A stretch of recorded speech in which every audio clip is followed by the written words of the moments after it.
आज अध्ययन कर रहे हैं कक्षा 8 के सामाजिक विज्ञान की पाठ्यपुस्तक संसाधन और विकास से अध्याय 5 उद्योग के अंतर्गत भाग 4 में चर्चा करेंगे औद्योगिक तंत्र की। तो कॉपी पेंसिल लेकर हो जाइए तैयार।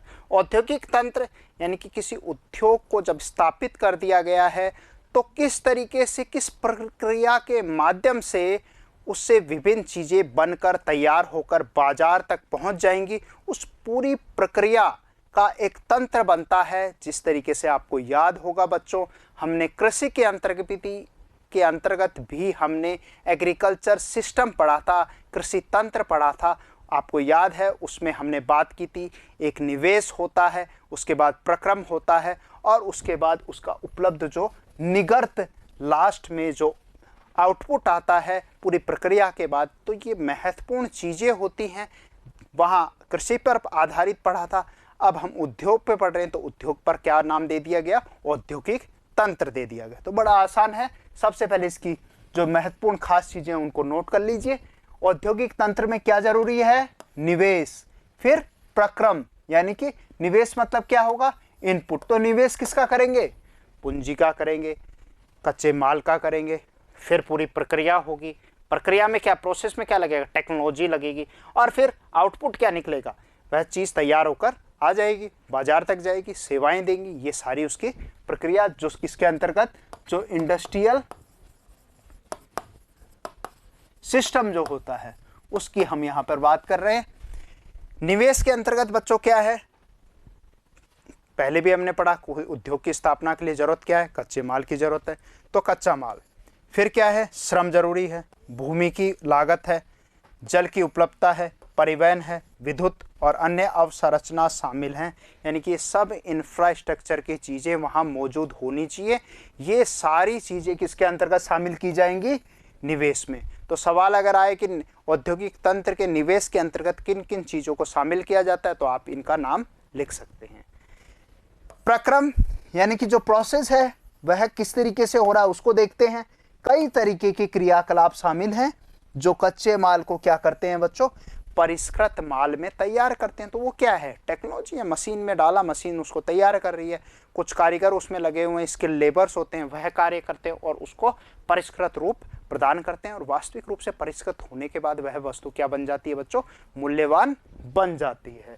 तो ये देखिए इस तरीके से ये परिष्कृत होने के लिए फैक्ट्री के अंदर मशीनों की मदद ली जा रही है। औद्योगिक जो है, औद्योगिक तंत्र की प्रक्रिया क्या क्या है, आपने अभी हमने जो बात की कि यहाँ पर कैपिटल है यानी कि पूंजी की आवश्यकता है, पूंजी आप देख रहे हैं, श्रम की आवश्यकता है, कच्चे माल की आवश्यकता है, कच्चे माल की आवश्यकता है। ये चीज़ें किसके अंतर्गत आ गई, ये सब निवेश के अंतर्गत शामिल की गई। अब इन सब चीज़ों को उपयोग करके क्या किया जा रहा है, आगे यह प्रक्रिया हो रही है, प्रोसेस हो रहा है। इस प्रक्रिया के अंदर उनको तैयार किया जा रहा है।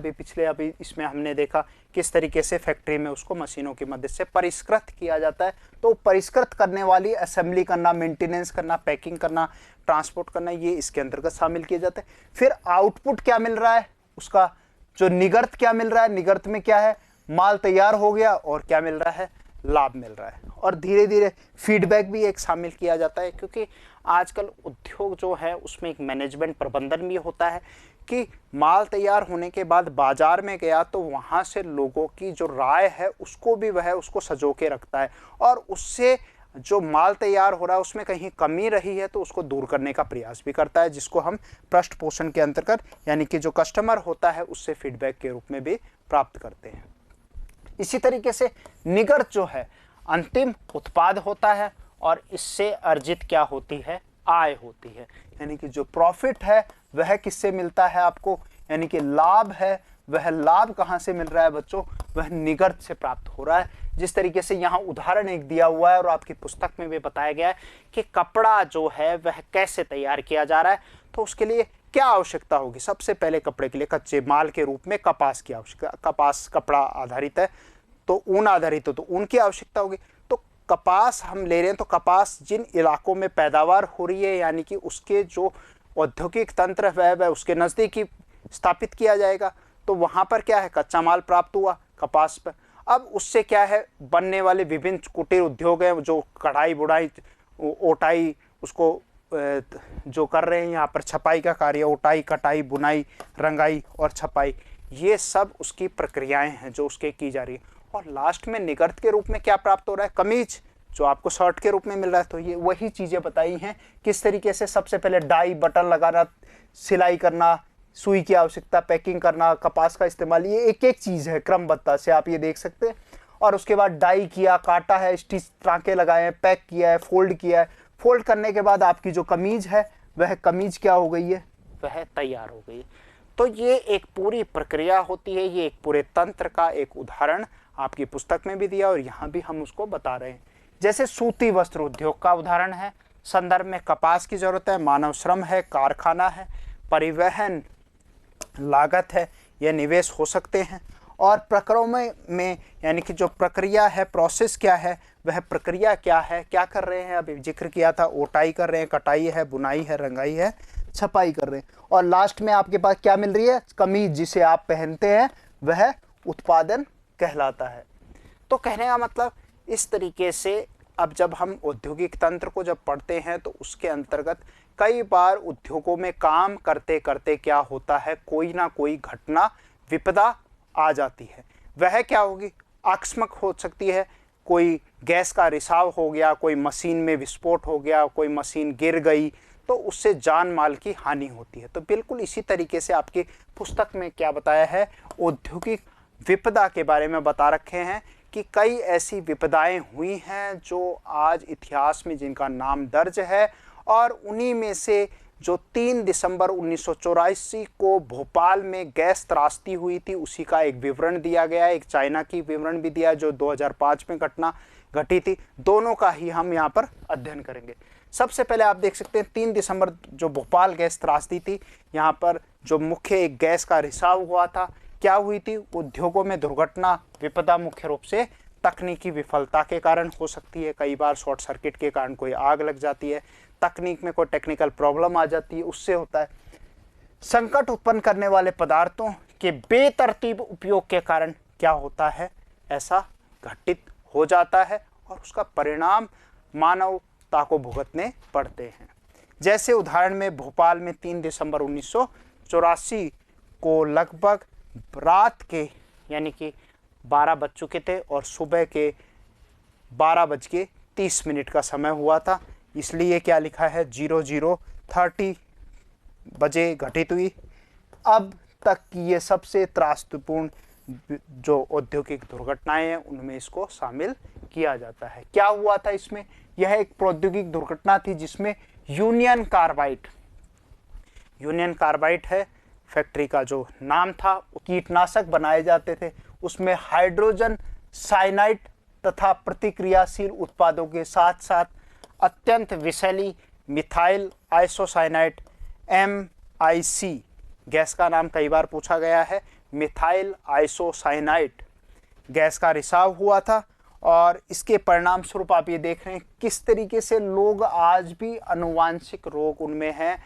उस समय जो बच भी गए थे, बचने के उपरांत भी उनके चमड़ी में कई प्रकार के विकार आ गए हैं, नेत्रहीन हो गए हैं, आंखें चली गई हैं। ये आप देख सकते हैं किस तरीके की जो मानव त्रासदी हुई थी उस समय। सरकारी सूचना के अनुसार 3598 व्यक्ति यानी कि 3598 जो व्यक्ति थी उनकी मृत्यु हो गई थी। हजारों लोग जो बच गए थे वह आज भी एक या एक से अधिक बीमारियां जैसे अंधापन है, प्रतिरक्षा तंत्र है, उनका नर्वस सिस्टम खराब हो गया, मतलब जो नसें होती हैं वह पूरा सिस्टम खराब हो चुका है उनका, उनमें विकृति आ गई है, आंत्रशोध हो गया है, विकृतियां आ गई हैं। ये इस तरीके के आदि ऐसे पीड़ित लोग आप ये देख सकते हैं जो इस विपदा से का परिणाम है। इसी तरीके से एक घटना आपकी बुक में और दे रखी है 23 दिसंबर 2005 की। पिछली घटना जो थी भोपालग्रस्त थी वो 3 दिसंबर की थी, ये कितना है 23 दिसंबर है, 2005 की घटना है। चीन के जगह है गाओ कायो जोकिंग में गैस कूप विस्फोट हुआ। गैस कूप का मतलब बच्चों जो कुआं होता है उसमें विस्फोट हुआ।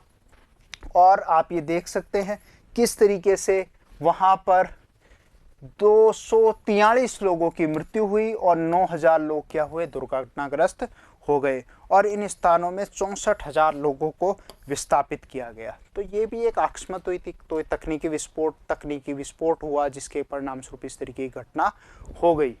कई लोग विस्फोट के बाद में भाग सकने के कारण क्या हुए, मर गए। तो मरने वालों की तादाद कितनी यहाँ कम है, 2243 व्यक्ति है।